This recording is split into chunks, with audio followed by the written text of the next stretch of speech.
Autre titre de l'actualité, l'importation à Mayotte depuis la Réunion de 2 cas de dengue enregistrés le mois dernier. Et à ce sujet, l'ARS, l'Agence régionale de santé, appelle la population à la plus grande vigilance et poursuit sur le terrain les actions de prévention. Génial Atoumani, Géraldine Lui.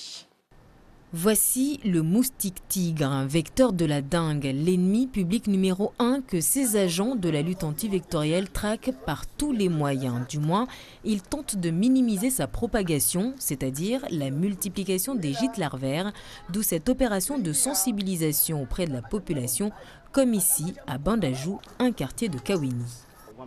À cette jeune fille, Bako explique ici que les moustiques apportent le paludisme ou encore la dengue et ces maladies pourraient être, on va dire, évitées en ayant des gestes simples comme ne pas laisser des eaux stagnantes, notamment sales, à l'air libre.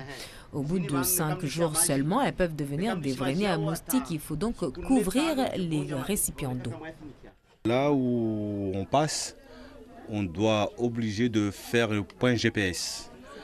Pour savoir est-ce que dans cette cour il y a des gîtes des moustiques ou pas. Et puisque les encadrements puissent voir qu'on a passé exactement dans cette cour pour faire les éducations sanitaires. La prévention, un travail répétitif mais nécessaire, disent ces agents qui tiennent à nous montrer cet amas de pneus laissé là depuis un certain temps. Les larves y prolifèrent. Prévention d'un côté mais aussi conseil de l'ARS qui demande aujourd'hui également aux voyageurs à destination de la Réunion de prendre ces précautions. La dengue c'est transmis par les moustiques, quoi. Donc quand on va à la Réunion, il faut déjà savoir qu'il y a cette épidémie pour mieux se protéger. Il y a plusieurs moyens, déjà se protéger contre les piqûres.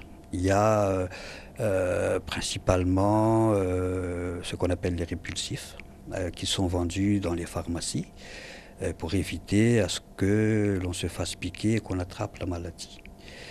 Après, il y a aussi les conseils, si jamais on est malade, plus particulièrement si on a la fièvre, il faut aller consulter le médecin.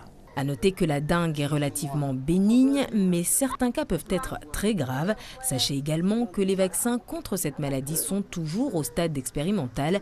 Alors, protégeons-nous des moustiques.